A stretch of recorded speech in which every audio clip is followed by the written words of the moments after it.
11월 27일 주일 예배 드리겠습니다. 먼저 285장 찬송입니다.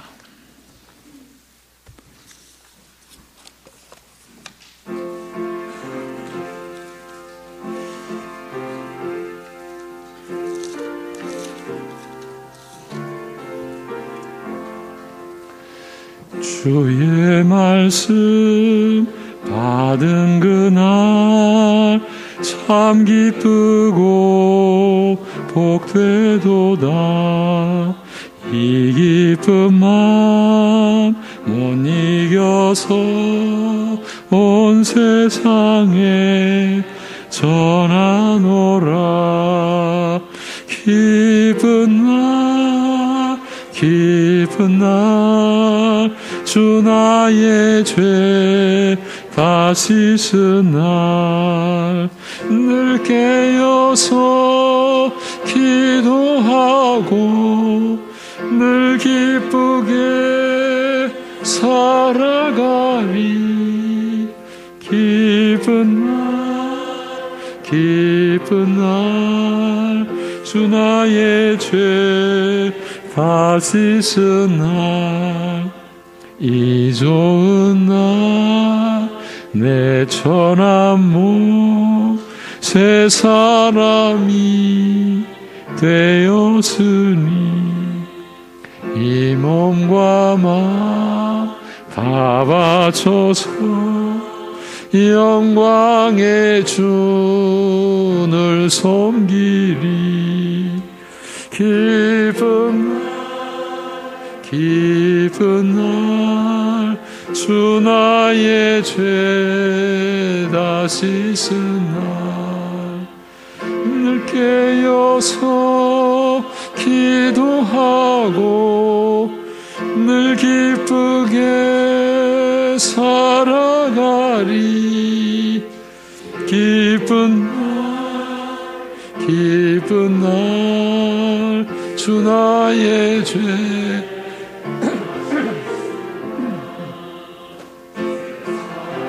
된 그날부터 평안한 마음 늘 있어서 이 복된 말 전하느니 나의 본분 삼아도다.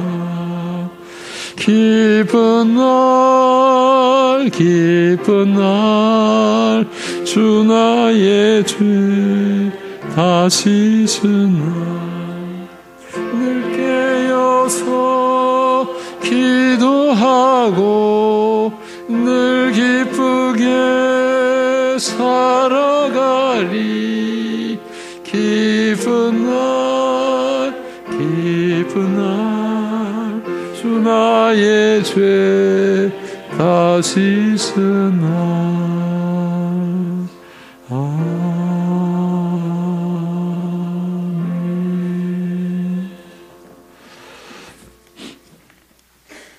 사도신경으로 우리 함께 신앙 고백 드리겠습니다. 전능하사 천지를 만드신 하나님 아버지를 내가 믿사오며 그 외아들 우리 주 예수 그리스도를 믿사오니 이는 성령으로 잉태하사 동정녀 마리아에게 나시고 본디오 빌라도에게 고난을 받으사 십자가에 못 박혀 죽으시고 장사한 지 사흘 만에 죽은 자 가운데서 다시 살아나시며 하늘에 오르사 전능하신 하나님 우편에 앉아 계시다가 저리로서 산 자와 죽은 자를 심판하러 오시리라.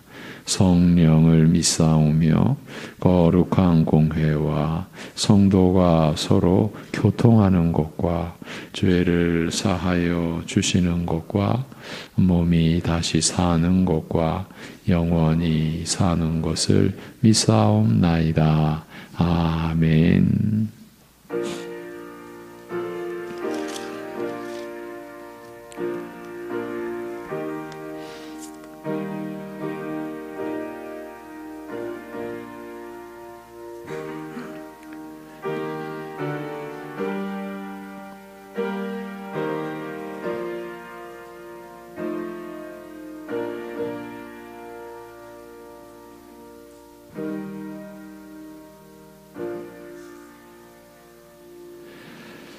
내가 전심으로 주를 찾았사오니 주의 계명에서 떠나지 말게 하소서. 내가 주께 범죄하지 아니하려 하여 주의 말씀을 내 마음에 두었나이다. 찬송을 받으실 주 여호와여, 주의 율례들을 내게 가르치소서. 아멘. 생명의 말씀으로 우리를 정결케 하시며 우리를 구원의 길로 인도하시는 아버지 하나님, 하나님께서 주신 생명을 지니고 오늘도 하나님을 예배드리는 모든 심령들을 홀로 주장하여 주셔서 전심으로 하나님을 향하는 우리 주 예수 그리스도 안에서 성령님을 의지하는 그 심령 안에 하늘의 안식과 위로와 평강이 임하게 하여 주시옵소서. 예수님의 이름으로 기도합니다. 아멘. 일어나셔서 우리 함께 14장 찬송 드리겠습니다.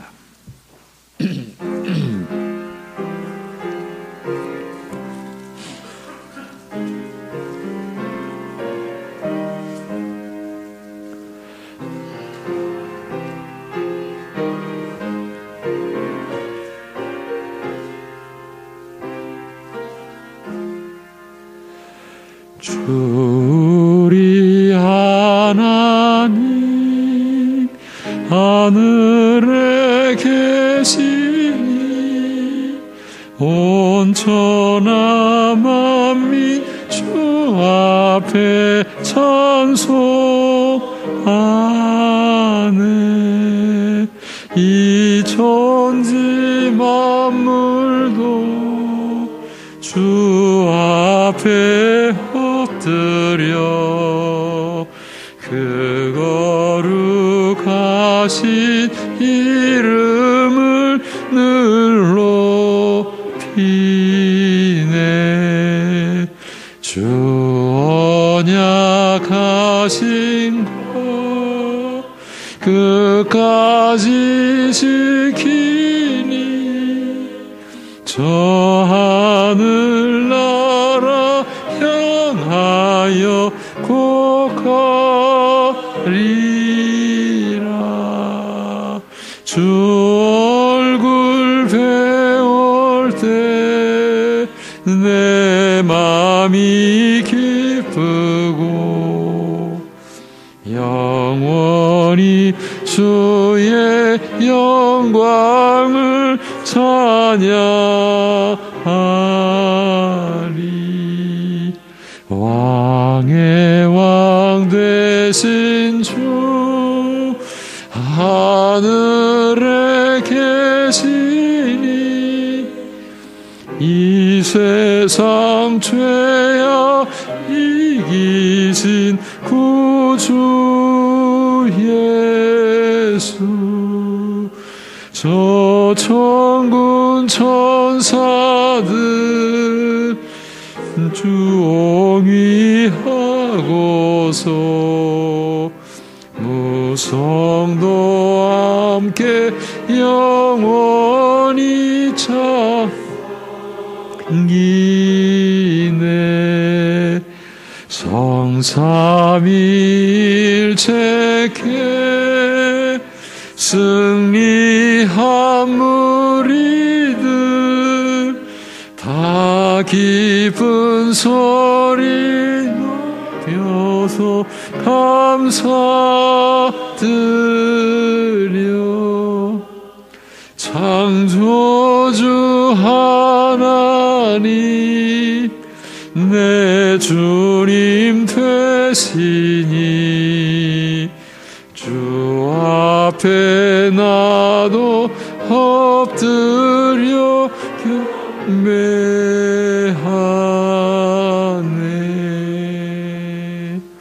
아멘.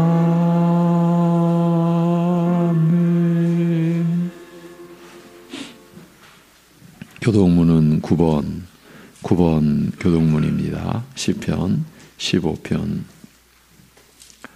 여호와여, 주의 장막에 머물 자 누구오며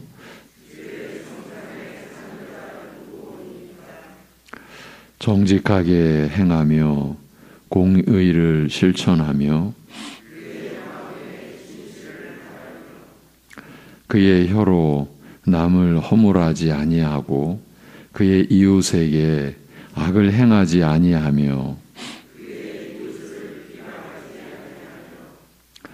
그의 눈은 망령된 자를 멸시하며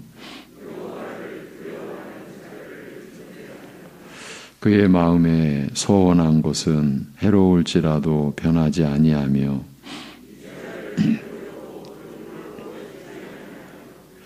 뇌물을 받고 무죄한 자를 해하지 아니하는 자이니 이런 일을 행하는 자는 영원히 흔들리지 아니하리이다.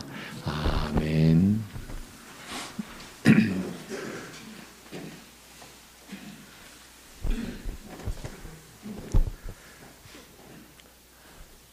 하나님 아버지, 오늘도 주님의 은혜 가운데서 그리스도의 구속의 은혜를 힘입어 감사와 기쁨으로 예배드릴 수 있는 한날을 허락하심에 감사드립니다. 주님의 그 무궁하신 그 은혜로 말미암아 우리들이 구원을 받고 죄사함의 은혜를 누리고 있건만 우리들의 그 마음에 그 성령의 그 빛이 주심의 은혜를 입을 때에 여전히 우리 가운데 하나님의 그 전적인 은혜로 구원을 누리고 있음에도 우리 안에 자신을 사랑하고 자신을 집착하며 자신의 어떠함으로 우리들이 마치 무언가를 잃은 듯한 그런 어리석은 모습이 너무나도 많이 있음을 회개하며 고백하옵나이다.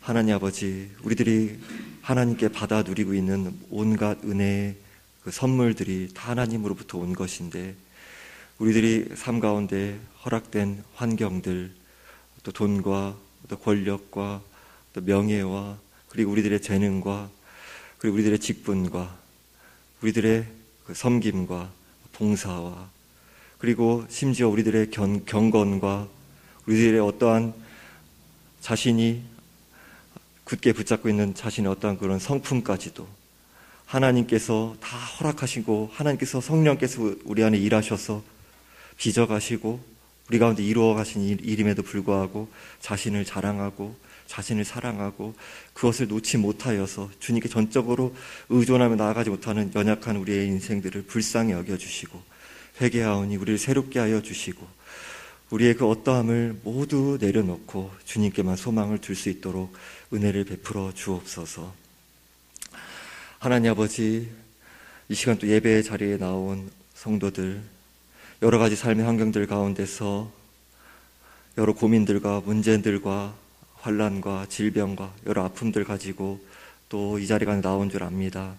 모든 것을 아시는 하늘 아버지께서 또 어루만져 주시고 말씀 가운데서 위로와 세임을 얻을 수 있도록 도와주시며 우리의 삶 가운데 여러 질고와 아픔들이 그저 우연히 일어난 것이 아니라 하나님의 그 선하신 섭리 가운데 있고 여전히 세상을 사랑할 때 많고 세상을 즐거워할 때 많고 세상 가운데 곁눈질할 때가 많은 연약한 우리 인생들을 포기하지 않으시는 그 주님의 열심과 사랑으로 정금과 같은 그런 중심으로 빚어가고 계신다라는 것을 우리들이 기억하면서 마음을 연단하신 주님께 우리의 모든 것을 내어 맡기며 오직 주님 안에서 만족을 얻고 주님 안에서 우리들의 기쁨과 그 감사함을 누리는 신앙으로 회복되어 나아갈 수 있도록 이 시간 가운데서도 은혜를 베풀어 주옵소서.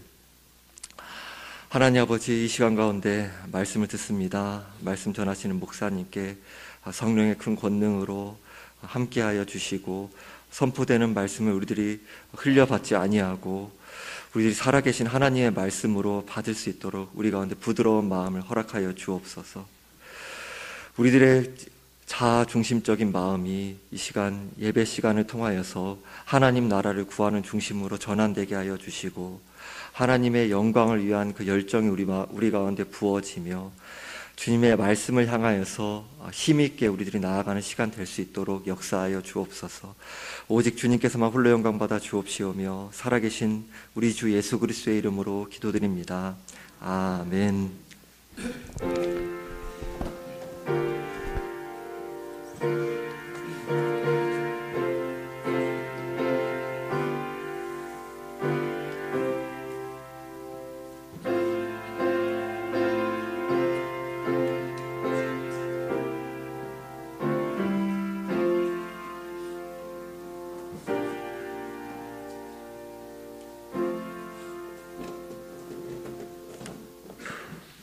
찬송가 201장 찬송입니다.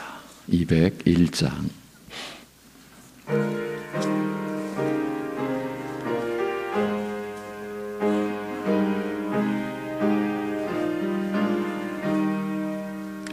참 사람 되신 말씀 하늘의 지혜요 변하지 않는 진리 온 세상 빛이라 주 말씀 성경에서 찬란히 빛나고 내 길에 등불 되니 늘 찬송하리라. 주께서 세운 교회 이 말씀 받아서 그 귀한 빛을 비춰 온 세상 밝힌다. 귀중한 성경 말씀 금보다 귀하고 주님의 귀한 모습 잘 드러내도다.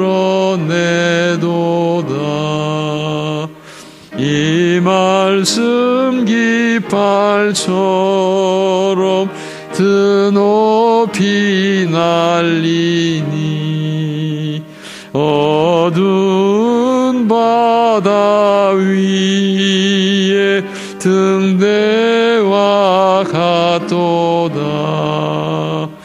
이 고해 같은 세상 나 평생 지낼 때 주 그 말씀 나의 길에 등불이 되도다. 주님의 몸된 교회 빛나는 등 되어 이 세상 만민 앞에 비추게 하소서. 저 방황하는 길선 이 등불 따라서 주 얼굴 볼 때까지 잘 가게 하소서. 아멘.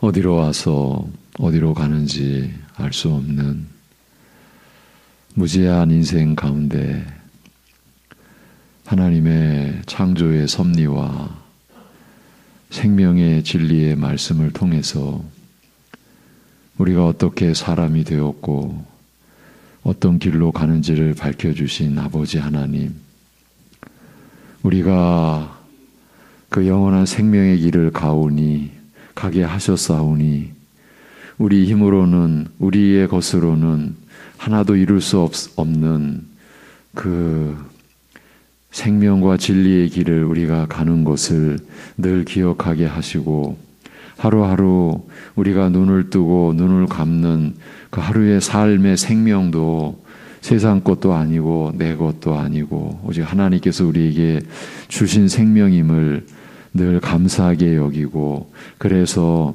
하나님이 주신 기쁨으로 살아갈 수 있는 주의 백성들로 우리를 삼아주시고 또한 세워주시옵소서.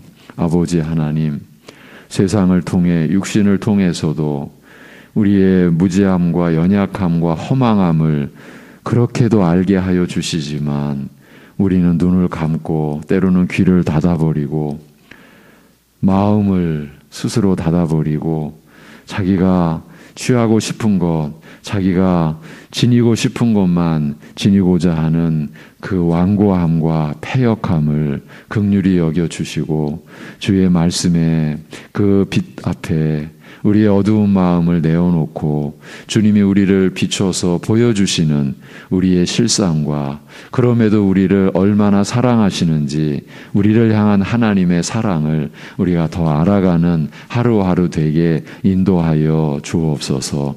그리하여 세상을 보면 어두운 뿐이나 하나님을 바라보면 찬란한 영원한 생명의 빛이 사랑의 빛이 우리를 비추고 있음을 알므로 인하여 내 안에서 또 세상이 줄 수 없는 참된 기쁨이 사랑하는 성도들의 삶을 채워갈 수 있게 하여 주시옵소서.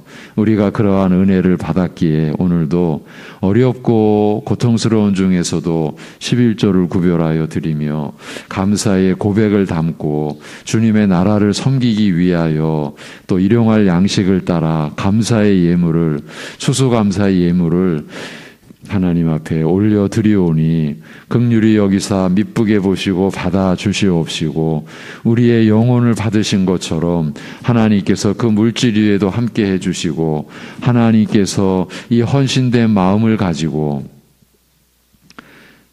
선한 일을 이루셔서 또한 우리가 그 일에 동참함으로 인하여서 육신의 것을 위하여 살지 않고 썩을 양식을 위하여 일하지 않고 영생하도록 있는 양식을 위하여 일하는 보람과 감사와 기쁨이 우리 안에 있게 하여 주옵소서. 모든 것을 주님께 의탁하옵고 감사드리며 주 예수 그리스도의 이름으로 기도하옵나이다. 아멘. 베드로 전서 1장 13절에서 25절. 너희를 부르신 거룩한 이처럼 6번째 시간입니다.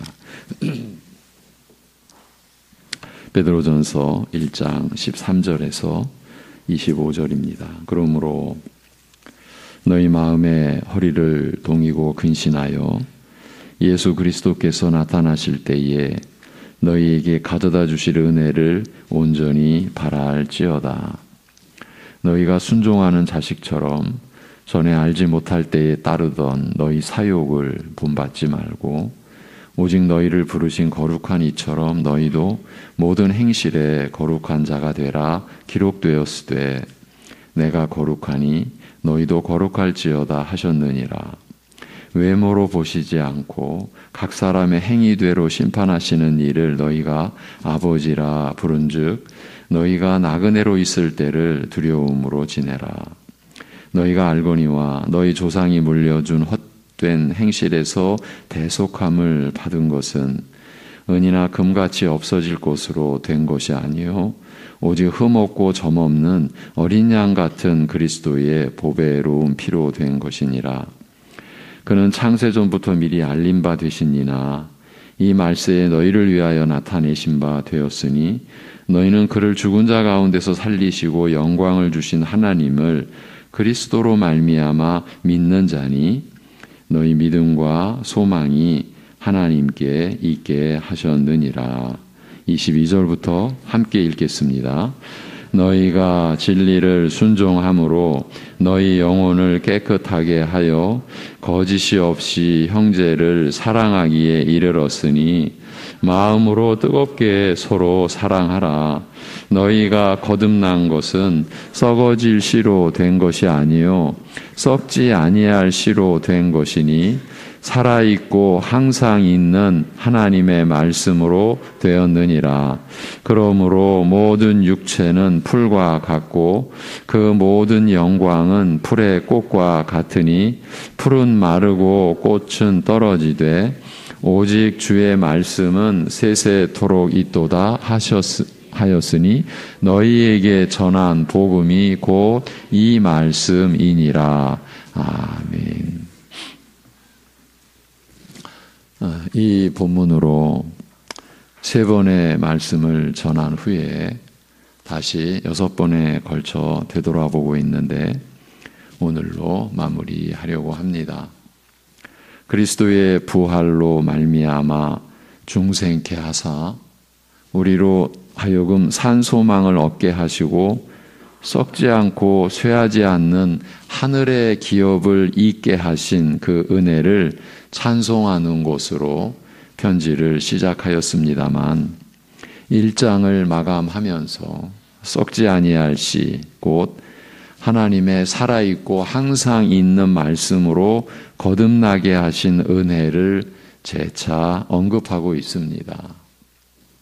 우리로 하여금 죽은 자 가운데서 살림 받으신 그리스도의 부활에 참여하여 새 생명을 얻게 하신 일은 이 땅에 썩고 쇠할 것, 그 세상의 어떤 철학이나 종교나 이론이 아니라 하나님의 살아있고 항상 있는 말씀으로 다시 태어나게 하신 일이라고 말합니다.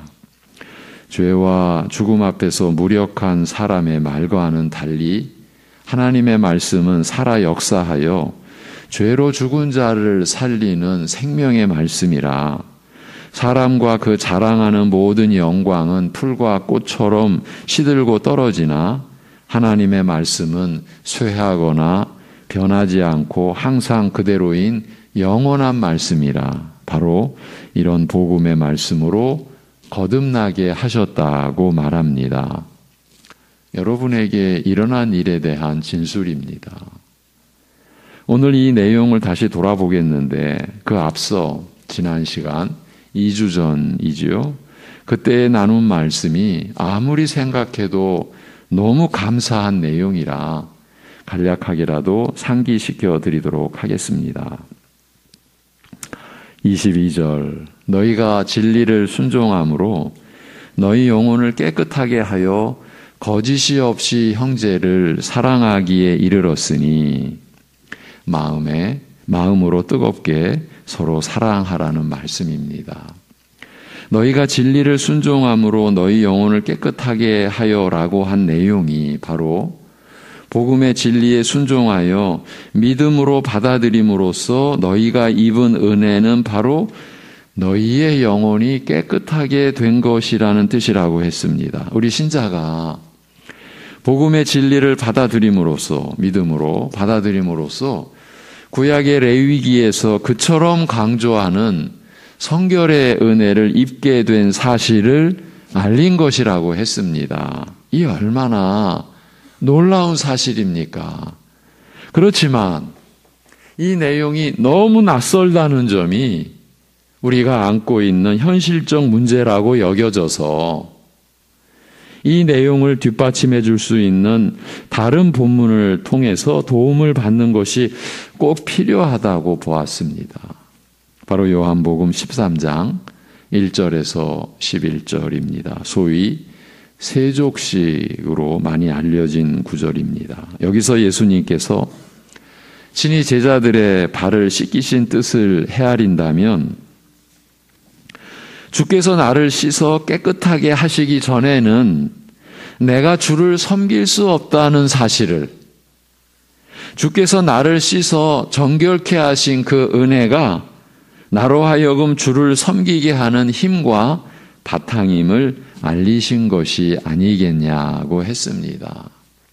그런데 예수님께서 스스로 종이 되어 자신을 섬기시는 이 일을 받아들이지 못하겠다고 거절하는 베드로에게 내가 너를 씻기지 아니하면 내가 나와 상관이 없다고 하셨습니다. 예수님의 말씀입니다. 이 말씀은 예수님께서 스스로 종이 되시어 나를 섬기시는 이 일이, 나를 씻겨 정결케 하시는 이 일이 나와 예수님을 하나로 묶어주는 끈이라는 뜻입니다.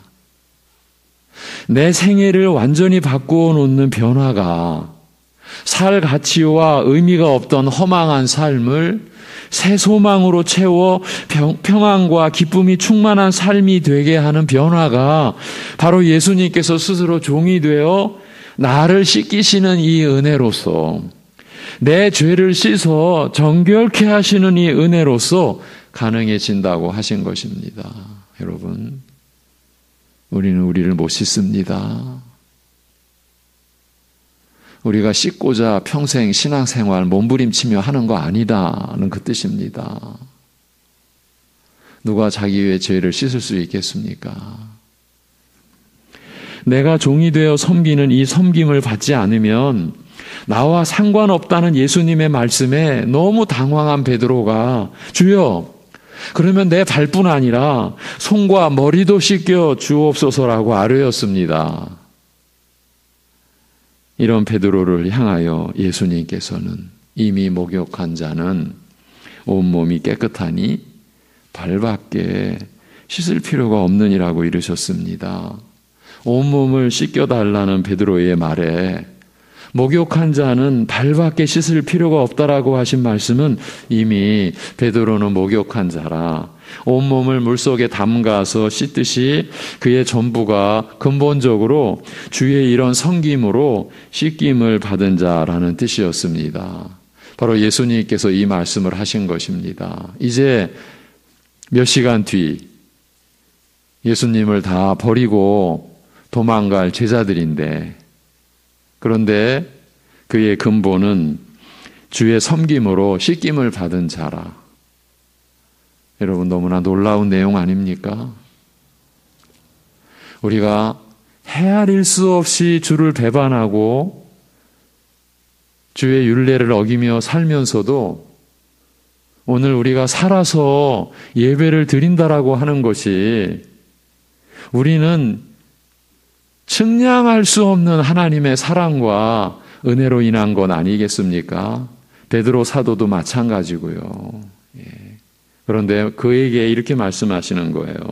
너의 전부가 근본적으로 나의 이런 섬김으로 씻김을 받은 자, 너는 온몸이 깨끗한 자, 이렇게 말씀하시는 거예요. 그리고 주의 씻김을 받아 정결케 되는 이 은혜는 외부적으로 주를 따르는 것으로 얻을 수 있는 것이 아니요. 이제 가룟 유다를 지칭하시는 말씀이었죠. 겉으로는 드러나지 않는 우리 안에서 일어나는 일, 곧 참된 믿음으로서만 얻는 은혜임을 알리셨습니다. 그리하여 가룟 유다를 제외한 제자들이 다 같이 그리스도를 믿는 믿음으로 근본적으로 깨끗하여진 것을 밝히신 것이에요. 그래서 베드로 사도도 우리 신자가 복음의 진리에 순종하여 믿음으로 받아들임으로써 입은 은혜가 바로 우리의 영혼이 깨끗하게 된 것이요, 이를 레위기가 명하는 성결의 은혜를 입게 된 것이라고 밝혀준 것입니다. 이것이 곧 우리 신자들이 믿음으로 받아야 할 진리의 말씀인 것입니다. 그런데 너희 영혼을 깨끗게 하여라고 하여, 이 깨끗게 하여라고 하는 건 이미 완료된 걸 말씀하시는 거예요. 너희 영혼을 깨끗게 하여 이 성결의 은혜가, 근데 영혼이라고 말씀하셨어요. 그러니까 이 성결의 은혜가 먼저 우리 영혼에 미친 것을 말하고 있습니다만, 영혼은 우리 존재의 중심인 만큼 우리 존재의 가장 중요한 부분에, 우리의 존재 전체를 좌우하는 중심에 성결의 은혜가 베풀어진 것을 뜻한다고 보아야 되죠. 또한 영혼에서 이루어진 이 성결은 영혼에만 머무는 것이 아니라 생각과 말과 행실 등 우리의 존재 전체에 퍼지게 되는 것을 염두에 두었다고도 할 수 있습니다. 영혼이 깨끗게 된 결과 정결한 마음에서 나오는 거짓 없는 형제 사랑에 이르게 되었다고 말한 것은 바로 이런 사실을 두고 한 말씀인 것입니다. 영혼이 성결케 되는 은혜를 입은 결과 그 영향이 삶의 전 영역 모든 부분으로 확대되었으며, 이 한 부분이 바로 정결한 마음으로부터 나오는 거짓 없는 형제 사랑이라는 뜻입니다. 신자의 일생을 이렇게도 표현해 준 것이죠. 영혼의 성결함이 영혼에만 머물지 않고 삶의 모든 부분으로 넓게 퍼져가는 그 과정, 그것이 우리 신자의 일생이라고 볼 수 있겠죠. 이렇게 넓게 퍼진다고 하였습니다만, 이런 과정은 자기 자신 안에만 머무는 것이 아니라 나를 넘어 형제에까지, 이웃과의 관계에도 확대된다라는 사실을 말해주고 있는 것입니다. 그리하여 마음으로 뜨겁게 서로 사랑하라고 복음의 은혜로 성결케 된 영혼에서 나오는 거짓 없는 진실한 사랑으로 서로 뜨겁게 사랑하라고 권하는 거예요. 그래서 이제 다음 시간에 볼 2장에 들어가서 이렇게 된 여러분과 어울리지 않는 것들을 버려야 되지 않겠느냐 이렇게 시작하는 거예요. 버릴 것이 있다라는 거예요. 여러분, 이제 그때 가서 우리가 또 성령님 의지해서 진지하게 우리 자신을 살펴가자고요. 버려야 되기 때문이에요. 그리고 사모할 것이 있어서요. 다시 돌아와서 우리 신자의 삶이 이렇게 나타나게 된다는 말씀입니다. 이것이 그 크신 긍휼로 예수 그리스도를 죽은 자 가운데서 부활하게 하심으로 말미암아 우리를 거듭나게 하사 산 소망이 있게 하신 아버지 하나님의 뜻이라는 말씀입니다. 그런 다음 하나님의 말씀과 관련된 중대한 구절이 이어집니다. 오늘의 요절입니다. 너희가 거듭난 것은 썩어질 씨로 된 것이 아니요 썩지 아니할 씨로 된 것이니 살아있고 항상 있는 하나님의 말씀으로 되었느니라. 그러므로 모든 육체는 풀과 같고 그 모든 영광, 사람들이 쫓는 영광이죠. 이것은 풀의 꽃과 같으니 풀은 마르고 꽃은 떨어지되 오직 주의 말씀은 세세토록 있도다 하였으니 너희에게 전한 복음이 곧 이 말씀이니라고 합니다. 1장 서두에서 하나님께서 우리에게 베푸신 구원의 은혜를 가리켜 그리스도의 부활에 함께하여 살림받아 새 생명을 얻는 일, 곧 우리로 거듭나게 하신 중생의 은혜라고 하였습니다만 이제 1장을 맺으려 하면서 처음에 언급하였던 중생의 은혜, 이 모든 복되고 은혜로운 일들의 시작이라 할 수 있는 중생의 은혜, 새로운 생명, 새로운 삶에 대하여 다시 말하고자 합니다. 저는 여러분과 함께 이 베드로 서신을, 베드로 사도의 유언과 같은 이 서신을 보고자 했을 때, 이제 그때가 작년 이맘때입니다. 우리의 신앙의 규모를, 외모와 그 외모를 나타나게 하는 내면을 정말 한번 돌아보자. 그리고 과연 신자로서 갖는 소망이라고 하는 실체가 뭔지를 여러분과 함께, 사랑하는 성도님들과 함께 한번 확인해 보자. 이런 간절함으로 이 베드로 전서를 여러분과 나누고자 했던 거예요. 여러분, 우리 각자 자신을 돌아보기를 바랍니다. 하나님 앞에서 살아가는 신앙 생활이 우리의 어떤 디자인, 우리의 어떤 계획, 우리의 뜻으로 되어질 수가 있겠습니까? 시작부터. 그런데 마치 자기가 시작한 것처럼 뭐 내가 이루어가는 것과 같은 모습이 우리 안에 있어도 너무 많지 않습니까? 이대로 가면 어떡합니까? 우리가 그 3년에 걸친 이 충격적인 온 세상이 뒤집어진 이 코로나19의 이 상황을 우리가 맞이했을 때 여러 가지를 우리가 느끼지 않을 수가 없었죠. 일감으로 들어온 것, 모든 세계를 멈췄잖아요. 스톱시켰잖아요. 영적으로 이런 느낌, 모든 것을 움직이게 해줬더니 너희들 도대체 뭐 하고 있느냐? 마치 이런 어떤 내적인 그런 음성, 그런 소리에 우리가 놀라기도 했지 않습니까? 그렇다면 우리는 우리 자신을 돌아봐야죠. 그렇죠? 이 중생의 은혜, 새로운 생명, 이 새로운 삶, 과연 그러면 나는 한 신자로서, 내가 예수 그리스도를 믿는 사람으로서 새로운 삶이 도대체 뭐냐? 나는 이 새로운 삶에 대해서 내가 어떻게 말할 수 있고 무엇을 내가 보여줄 수가 있을까? 우리 생각하는 게 마땅하죠? 생각하도록 우리를 지으셨죠? 하나님께서.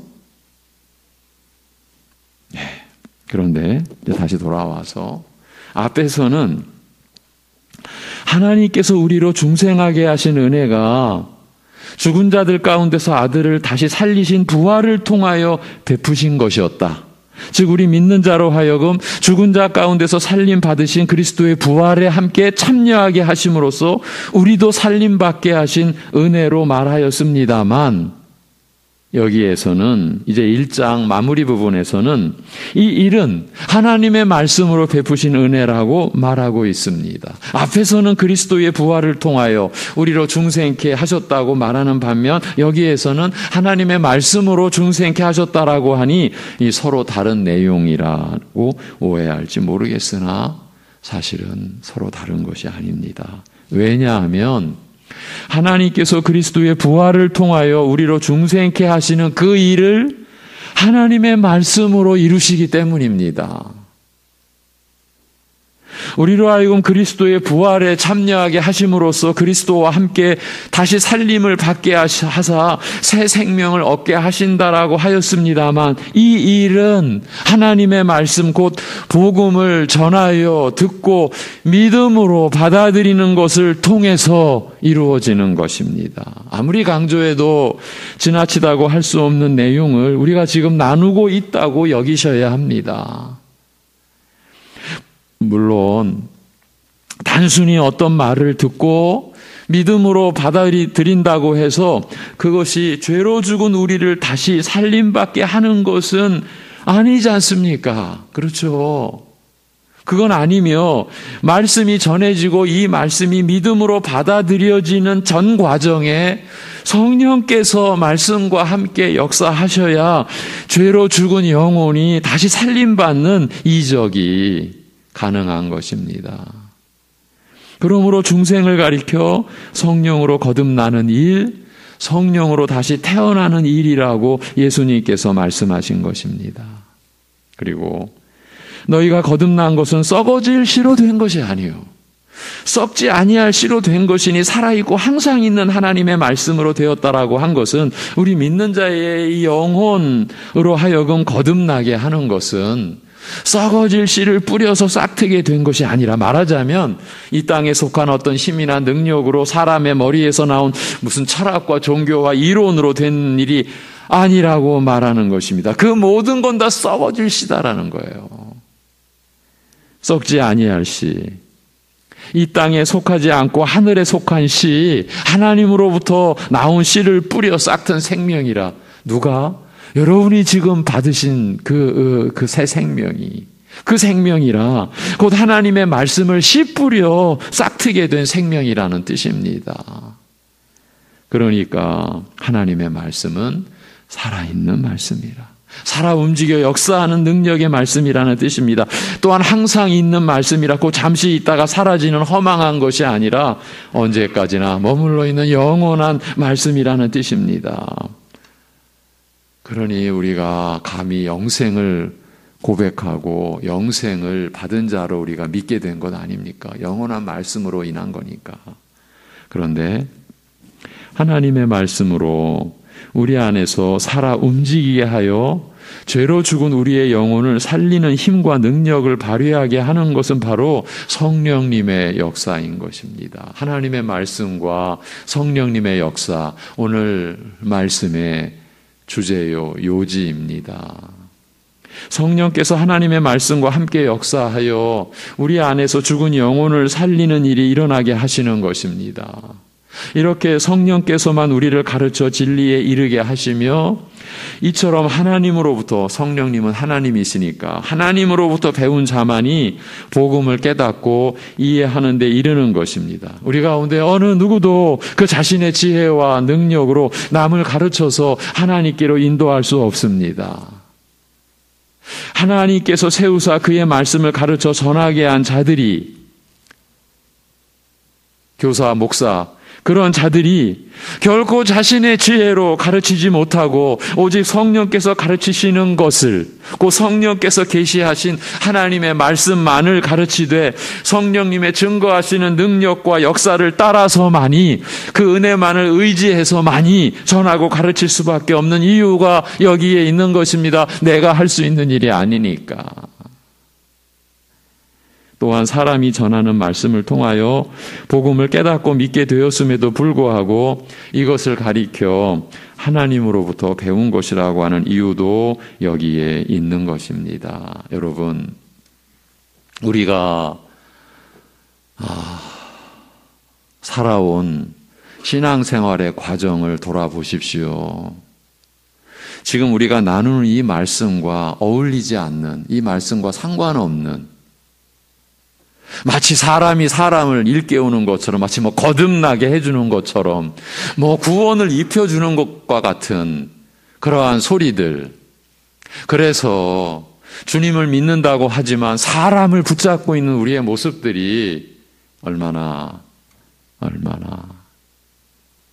많이 있어 왔습니까? 우리 안에는 없습니까? 우리가 무슨 일을 하고 있는지 모르고 있는 것 같은 그런 두려움, 그러한 중심에서 여러분께 이 말씀을 드리는 겁니다. 예수님께서 씨 뿌리는 비유를 통해서 제자들에게도 이렇게 말씀하셨습니다. 천국 복음이 전하여질 때 어떤 사람들은 말씀을 능멸하고 짓밟아 팽개치며 길가 바치죠. 어떤 사람은 완악하게 배척하고 거부하며,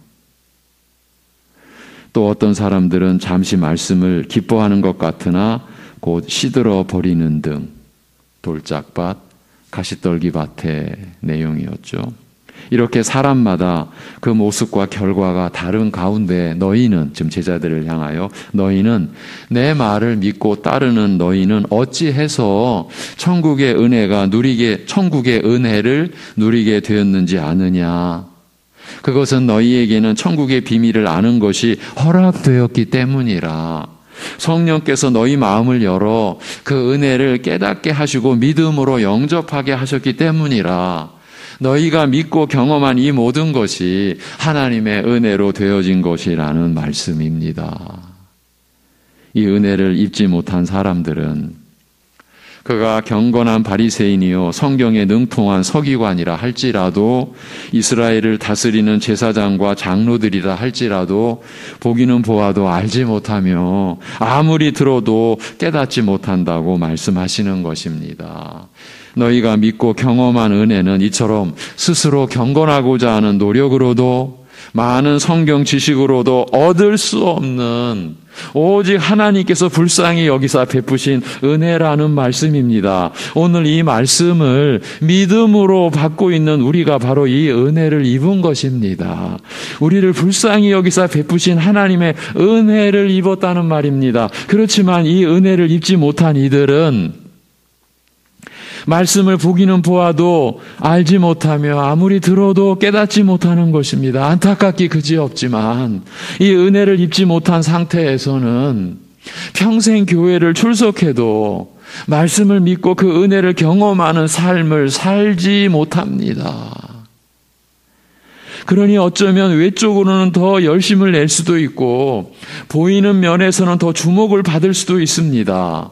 예수님께서 이 땅에 계실 때에 경건하다고 인정받던 바리새인과 성경에 능통했던 서기관들, 그리고 이스라엘을 다스리는 제사장과 장로들처럼 말입니다. 그러나 이들은 합세하여 결국은 예수님을 십자가에 못 박지 않았습니까? 하나님 나라에 가장 가깝게 있던 사람들이 실제로는 하나님 나라와 아무 상관이 없었던 것입니다. 그래서 오늘 앞에서도 주의 씻김을 받아 정결케 되는 은혜는 외부적으로 주를 따르는 것으로 얻을 수 있는 것이 아니라 겉으로 드러나지 않는 우리 안에서 일어나는 일, 그 참된 믿음으로서만 얻는 은혜임을 강조했던 것입니다. 이렇게 말씀을 깨닫는 것은 오직 성령의 역사로 인한 것입니다.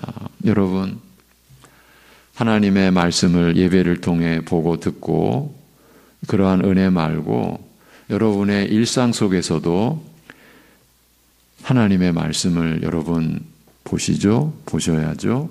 그럴 때도 성령님, 제가 이 말씀을 취할 수 있게 은혜를 베풀어 주시옵소서.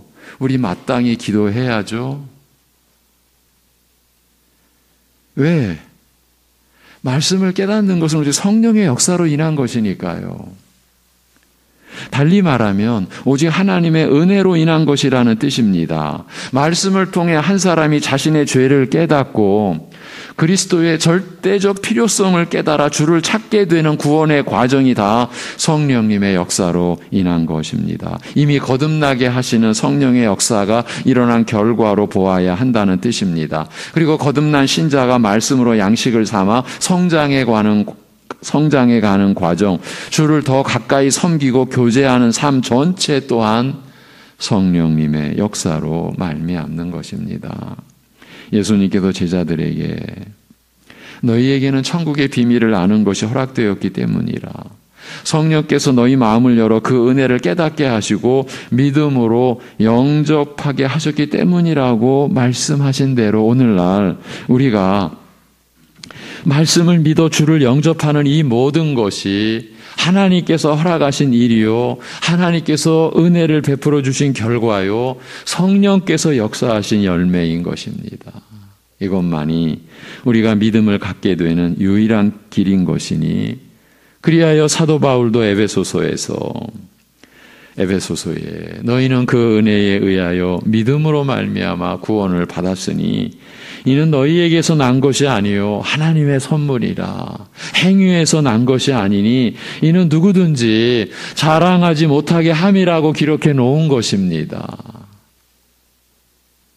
하나님의 말씀을 남보다 더 안다고 자랑하는 것은요, 뭔 얘기를 하는 겁니까? 나는 성령의 역사 없이 이만큼 아는 사람이야. 이거 지금 나타내고 있는 것에 불과한 거 아무것도 아닌 거예요.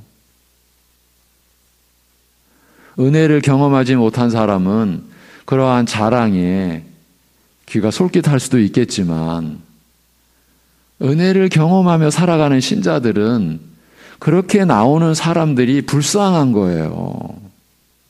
저 어떡하지? 마치 자기가 천국의 비밀을 살짝 이렇게 덮여진 거를 제껴놓고 보듯이 자기가 보았다라고 하는 말인데 저거 얼마나 불쌍하지? 예. 그런데 이 믿음을 갖는 것과 관련해서 나타나는 오해가 적지 않습니다. 오늘 그 대표적인 한 가지 예를 간단히 들어드리면 소위 이적과 관련된 것입니다. 어떤 이들은 체험, 곧 이적을 경험하면 믿음을 갖게 된다는 식으로 생각들을 합니다. 그 체험 때문에 자신이 믿음을 갖게 되었다고 여기기도 합니다. 절대 그건 오해입니다. 여러분, 체험으로 인하여 참된 믿음을 가졌다라고 하면 구약 출애굽기는 성경에서 뜯어내야 됩니다. 찢어내야 됩니다. 출애굽 과정에서 이적을 경험한 그런 사람들이 이 역사 속에 있었을까요? 홍해를 건너기 이전 이미 10가지 재앙에서 그리고 마지막 재앙에서 이스라엘은 보존되었습니다. 홍해를 건넜습니다. 걸어서. 밤에는 불 기둥이, 낮에는 구름 기둥이, 그리고 새벽이 되면 아침이 되면 그들이 있는 지면에 하늘로부터 임한 양식의 만나가, 반석이 터져서 생수가, 메추라기가, 이렇게 날마다 매 순간마다 이적을 경험하고 체험을 경험했는데 어찌 되었습니까? 여러분, 극적인 체험이 있는 분이 참된 믿음을 갖는 경우가 왜 없겠습니까? 그런데 그때도 이적과 그 체험 때문에 믿음을 갖게 된 것이 아닙니다. 성령께서 역사하신 결과인 것이고, 성령께서 이적을 사용하셨다 해도 근본적으로는 그 전에 받은 복음의 말씀을 통해서 성령께서 증거해 주신 그 결과인 것입니다. 이에 관해서는 부자와 거지 나사로의 비유를 통해서 예수님께서 결정적인 교훈을 주셨습니다. 죽은 자가 살아나서 이 부자가 음부에 처하게 되었죠. 죽어서, 육신의 죽음 속에서. 그런데 아브라함 품 안에 있는 거지 나사로를 보고 저를 살려 우리 형제들에게 보내서 내가 온 이곳에 오지 않게 해 주시옵소서라고 빌자, 이렇게 말씀하시면서 그 비유는 끝납니다. 죽은 자가 살아나서 전한다고 해서 믿음을 갖게 되는 것이 아니다. 오직 모세와 선지자, 즉 말씀을 전하는 자의 말씀을 듣고 성령께서 깨닫게 하시는 은혜로 믿음을 갖게 되는 것이라고 하셨습니다. 이렇게 말씀을 깨닫고 믿음을 취한다라는 것은 전적으로 성령께서 증거해 주시는 은혜의 결과인 것입니다. 여러분의 믿음을 그렇게 이해하시고 그렇게 그 소중함을 간직하셔야 되는 것 아닙니까? 성령께서 나에게 역사하신 것, 그리스도께서 죽으시고 부활하신 것이 내가 믿어진다는 것, 이건 하나님이 내 안에서 일하신 것이야. 성령께서 나를 깨닫게 해주시고 믿게 해주신 것이야. 여러분, 우리가 이렇게 믿어야 되지 않습니까? 말씀을 통한 성령의 역사로만이 사람은 자신의 죄를 깨닫게 됩니다. 자신의 허물조차도 우리는 몰라요. 안다고 해도 껍데기만.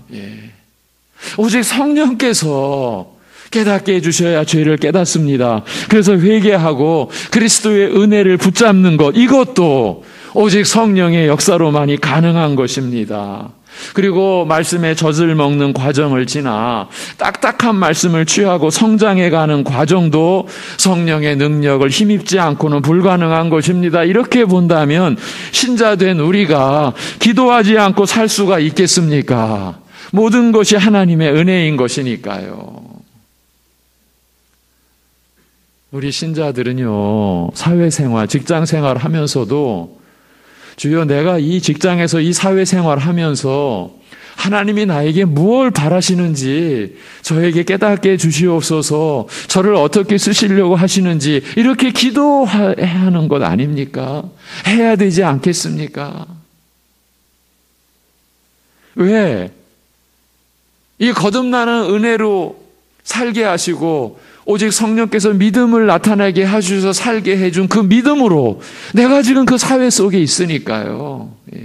근데 우리는 이 세상을 구하는 게 아니지 않습니까? 하나님 나라를 구하고 의를 구하는 삶이 되었으니까 내가 이 사회 속에, 이 직장 속에, 이 구조 속에 내가 어떻게 하나님의 나라를 구하여야 되는지 가르쳐 주시옵소서라고 기도해야 되는 것 아닙니까? 이제 마무리하겠습니다. 오직 너희를 부르신 거룩한 이처럼 너희도 모든 행실에 거룩한 자가 되라는 말씀을 거듭 보아왔습니다. 성령님을 의지하여서요.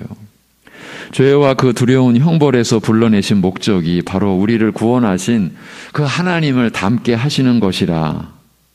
너무 고귀하여 우리 부끄러운 죄인으로서는 감히 바랄 수 없고 감당할 수 없는 것, 곧 하나님을 닮는 것이 우리 구원의 목적과 목표라고 말씀하신 겁니다.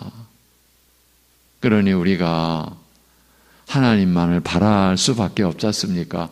우리 스스로 어찌 하나님을 닮아갈 수 있겠습니까? 첫사람을 지으실 때도 하나님의 형상으로, 곧 하나님을 닮은 자로 고귀하게 지으셨습니다만 죄로 인하여 전적으로 부패한 우리를 그리스도 안에서 새 사람으로 지으실 때도 하나님을 닮은 자로 짓고자 하시는 것입니다. 범죄로 말미암아 훼손한 그 고귀한 형상을 회복할 뿐만 아니라 더욱 고귀한 모습으로 빚어가고자 하시는 것입니다. 하나님을 닮은 자로 세우시려는 것이니까요. 여러분, 우리가 부모의 자식 관계를 보면은 놀랍잖아요. 희한하잖아요. 어떻게 저렇게 닮지? 모습부터. 네? 우리 갓난 아기들을 보면서 부모를 볼 때 너무나 희한하잖아요. 어떻게 저렇게 닮지? 왜 이렇게 하셨을까요? 피조물인 우리로 하여금 하나님 아버지를 닮게 하시려는 그 영원한 작정이 우리 육신의 관계 속에서도 나타나도록 하신 것 아니겠습니까? 그러면 우리가 왜 이런 말씀 앞에 서야 하는 것입니까? 너무 원초적인 질문을 드렸죠? 왜 우리가 이런 말씀으로 살아가야 하는 겁니까? 그것은 하나님께서 우리를 부르셨기 때문입니다. 먼저 우리를 선택하셨기 때문입니다. 베드로전서도 그렇게 시작을 했죠. 흩어진 나그네. 그런데 흩어진 나그네인 우리의 삶이 실제로는 택함 받은 자의 삶이라고 시작이 됐죠. 그래서 우리는 우리를 부르신 하나님의 뜻을, 우리를 택하신 그 목적을 알지 않으면 안 되는 것입니다. 그 구원의 목적이 우리에게 이렇게 주어졌고 베드로 사도가 그 점을 밝혀 놓았습니다. 그러면서 사도는 우리를 택하시고 부르신 하나님께서 우리를 어떻게 살리셨는지, 어떻게 사랑하셨는지를 다시 상기시켜 주었습니다. 바로 이 말씀이죠. 너희가 알거니와 너희 조상이 물려준 그 헛된 행실, 그 수천 년 동안 이어져 온 헛된 행실에서 대속함을 받은 것은 은이나 금같이 없어질 것으로 된 것이 아니라 오직 흠없고 점없는 어린 양 같은 그리스도의 보배로운 피로 된 것이니라고 한 후에 너희가 거듭난 것은 썩어질 씨로 된 것이 아니요 썩지 아니할 씨로 된 것이니 살아있고 항상 있는 하나님의 말씀으로 되었다고 하지 않습니까? 그러니까 이렇게 하나님께서 우리를 부르시고 구원하신 목적대로 우리가 하나님을 닮아가야 하는 것은 바로 이 말씀 때문이 아니겠냐고 베드로 사도는 강변하고 있는 겁니다. 그렇다면 이런 말씀과 현재 나의 신앙 생활이 연결이 되어 있는가 하는 것이 관건이 아니겠습니까? 우리가 이러한 말씀을 듣긴 듣고 또 나가서 가정에서나 사회에서 그냥 살아가는 것은 그냥 내 생각대로 살아간다면 우리는 성장 없는 하나님의 사람으로 머물 수도 있어요. 이와 같은 말씀으로 구원의 은혜를 깨닫고 또 구원의 목적을 따라 살고 있는 분들, 또 살려고 하시는 분들이 우리 안에도 분명히 계십니다. 그렇지만 이와 같은 말씀과 별 상관없이 살고 있는 분들은 어찌해야 되겠습니까? 구원의 은혜도 자신의 생각대로 판단하고 구원의 목적도 자신의 주관대로 이해하고 그렇게 살아가면서 하나님 나라에 속했고 하나님 나라를 소유한 자로 산다고 할 수 있겠습니까? 여러분, 예수님이 나의 죄로 죽으시고 사흘 만에 부활하신 사실이 믿어지는데, 성령께서 믿어지게 하셨는데 그 믿음 가지고 내 주관대로 살면 되지라고 나올 수가 있겠습니까? 여러분, 혹여나 일주일 만에 좀 마음의 평안을 얻고 좀 심령의 안식을 얻으려 나왔는데, 그것도 힘든 중에 큰 마음 먹고 이렇게 예배당 나왔는데 왜 오히려 마음을 불편하게 하고 부담만 안겨주느냐고 하시는 분들이 혹 계시다면 어찌해야 되겠습니까? 사실은 부담을 안게 된 것이 은혜가 임한 증거일 수도 있는데 말입니다. 한 가지 분명한 사실은 예배를 드리는 중에 이 시간 우리는 하나님의 말씀을 나누었다는 점입니다. 오직 성령께서 계시하신 하나님의 말씀만을 성령님의 증거하시는 능력과 역사를 따라서 전하고 받은 이 시간이 되었다면 무엇을 더 바랄 게 있겠습니까? 이렇게 베드로전서 1장을 마치도록 하겠습니다. 기도하겠습니다. 하나님 아버지, 우리가 본래 교만한 그 죄의 본성을 다 지니고 있어서 하나님을 예배하면서까지도 우리는 교만할 수 있었고, 하나님의 말씀을 대상으로 해서도 얼마든지 스스로 높아질 수 있었던 우리임을 주님 앞에 자복합니다.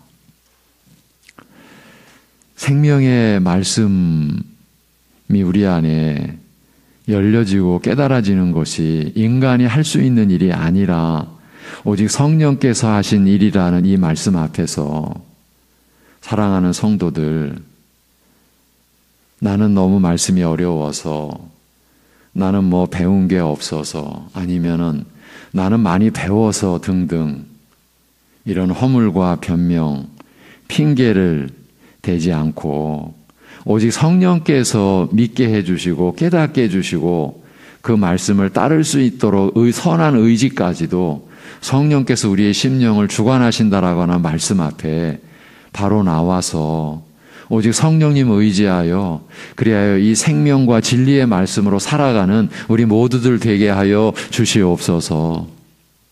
아무리 이 세상이 어둡고 앞날이 안 보여도 주의 말씀이 우리의 발에 등불이 됨을 경험하며 살아갈 수 있게 하여 주옵소서. 말씀을 보고 들을 때에 성령께서 우리의 영혼 속에 임하게 해주시는 놀라운 그 소망의 그 말씀, 소망의 은혜, 위로의 은혜, 그리고 새 힘을 주시는 그러한 능력, 그러한 지혜를 주시는 은혜를 풍성히 경험하며 우리가 살아갈 수 있게 우리 사랑하는 성도들 붙잡아 주시고 인도하여 주시옵소서. 아버지 하나님, 우리가 살아가면서 끝없이 낙심하기도 하고 절망도 경험합니다. 그런데 하나님의 말씀 앞에서 낙심하고 절망하는 우리가 되지 않게 하여 주옵소서. 그리스도께서 부활하셔서 우리에게 성령을 보내주셔서 내 안에 성령께서 와 계시니 그 성령님께 이 말씀을 열어달라고, 믿게 해달라고, 이 말씀대로 살게 해달라고, 그래서 거듭나게 해주셔서 영혼을 깨끗하게 해주셨으니 마음으로, 거짓 없는 마음으로 뜨겁게 서로를 사랑하며 살게 해주시기를 구하는 기도 속에 우리 사랑하는 성도들의 생활이, 신앙이 세워져 가고 하나님 앞에 하나님의 사람과 자녀로 세워져 가는 우리 모두가 되게 인도하여 주시옵소서. 이것을 위하여 하나님께서 이 역사를 주관하시고 매일매일을 우리에게 허락해 주시는 것을 우리가 생각할 수 있도록 도와 주시옵소서. 이 모든 것을 주님께 의탁하오며 주 예수 그리스도의 이름으로 기도하옵나이다. 아멘. 453장 찬송입니다. 453장입니다.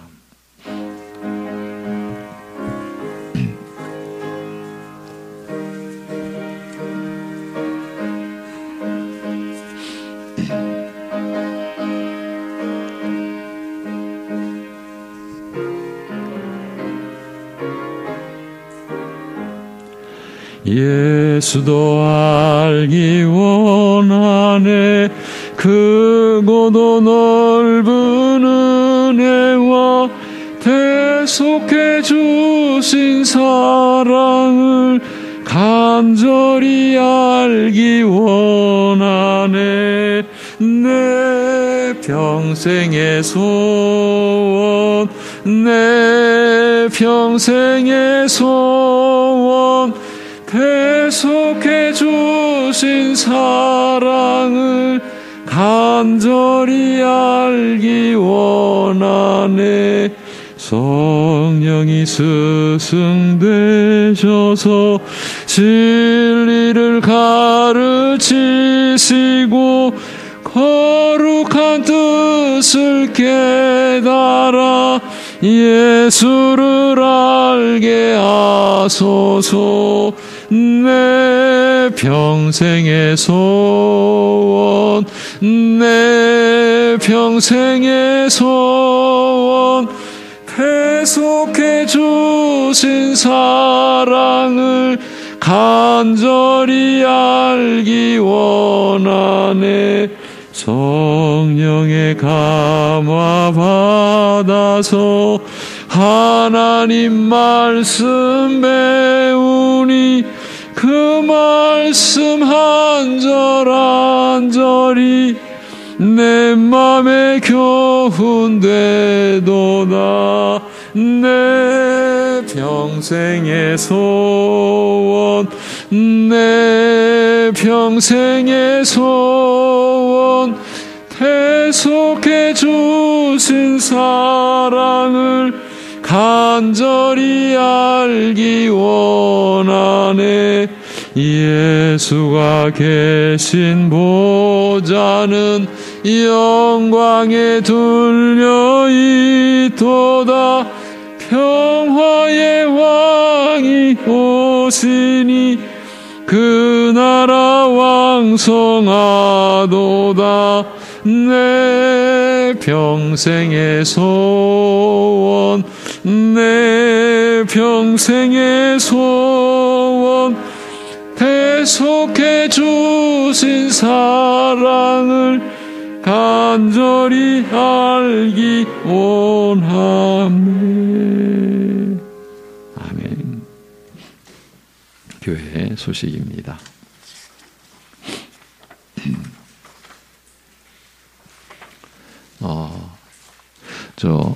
우리 조광희 목사 밑에 내려가셔서 신라령 전도사님한테 나에게 광고할 거 없냐고 좀 확인 좀 해주십시오. 내가 있다고 들었는데 저한테 안 올라왔거든요. 오늘 주일 저녁 예배 특별한 시간을 좀 갖습니다. 우리 교회가 섬기는 박상준 선교사 오셔서 말씀을 전해주시고 인도네시아 그 선교 상황도 우리에게 전해주실 것입니다. 함께 해주시기를 부탁을 드립니다.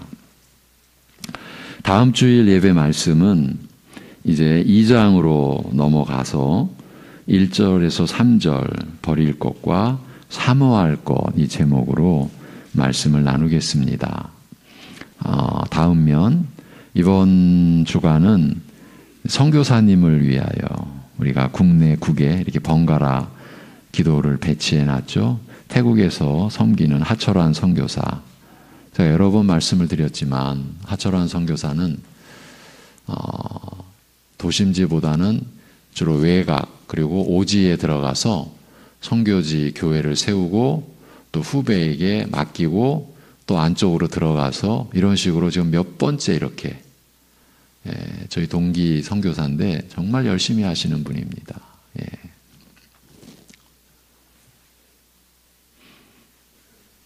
네, 알겠습니다. 예. 그래요. 우리 교회와 여러분의 가정이 오직 말씀이 역사하는 하나님의 나라여야죠. 그래서 사랑의 열매가 맺어져 가는 교회와 가정이 되기를 포기해서는 안 될 기도 제목이라고 늘 말씀을 드립니다. 그리고 우리가 나라와 민족을 위해 기도하는 것은 세상 사람들의 기도하는 목적과는 다릅니다. 우리 나라가 하나님께서 이제 한 가지 마지막 남은 약속, 우리 주님이 다시 오시는 그날까지 우리 나라와 민족이 하나님께 쓰임받는, 그래서 전 세계에 복음을 심부름하는 그런 민족과 나라로 쓰임받게 해달라고 우리가 기도해야 되겠고, 영육 간의 연약한 교우들을 위해 참 많이 어려움이 있습니다. 이렇게 제가 어제도 전화도 받고 한 주간 동안도 여러 가지 일들이 있습니다. 제가 새벽 예배 때 우리 박숙자 집사님 그 남편 되시는 안창현 씨가 일하면서 부상당했는데 상당히 많이 어려움을 겪습니다. 이런 일이 계속 일어나고 있습니다. 함께 기도해 주시고요. 오늘 2부 예배 후에 정기 당회가 있고요. 특별한 소식이죠. 예결산위원회 모임이 참석 대상은 운영부서장, 시무장로, 재정부원인데 12월 18일 토요일이에요. 미리 알려드리는 거예요. 오후 6시 초등부실에. 저녁 식사 후 회의가 진행이 되며 운영부서장 불참시 담당 위원장 장로님에게 사전에 알려주시면 고맙겠습니다. 12월 18일이라는 거 기억해 주시고요. 그리고 여기 기록은 안 돼 있는데 남녀전도의 그 회의 총회 결과는 교육자실로 알려주시면 고맙겠습니다. 예. 이번 주 묵상 구절 잠언 28장 5절. 잠언 28장 5절 시작. 악인은 정의를 깨닫지 못하나 여호와를 찾는 자는 모든 것을 깨닫느니라. 아멘. 이 모든 것도 이해를 하셔야죠. 우리가 구원을 받는 데 있어서의 모든 것 이렇게 이해를 하시면 좋을 것 같습니다. 여호와를 찾는 자, 우리의 모습이죠. 이제 제가 축도함으로 11월 27일 주일 예배 마치도록 하겠습니다. 우리의 생명이시며 구원이시며 위로이시며 소망이신 주 예수 그리스도의 은혜와 그 무엇보다 아들을 우리 위에 내어주신 아버지 하나님의 사랑하심과 우리 안에 영원히 거하시면서 우리로 하여금 말씀을 깨닫고 사랑하고 그래서 하나님을 사랑하고 서로를 사랑하게 하시는 성령님의 교통하심이 우리를 사랑하신, 우리를 택하신, 우리를 기뻐하시는 그 하나님을 의지하고 하나님을 바라보고 그 영원한 하나님 나라를 참으로 연약한 중에도 늘 사모하고 구하는 모든 이들 가운데 영원토록 함께 계시기를 주님의 이름으로 축원하옵나이다. 아멘.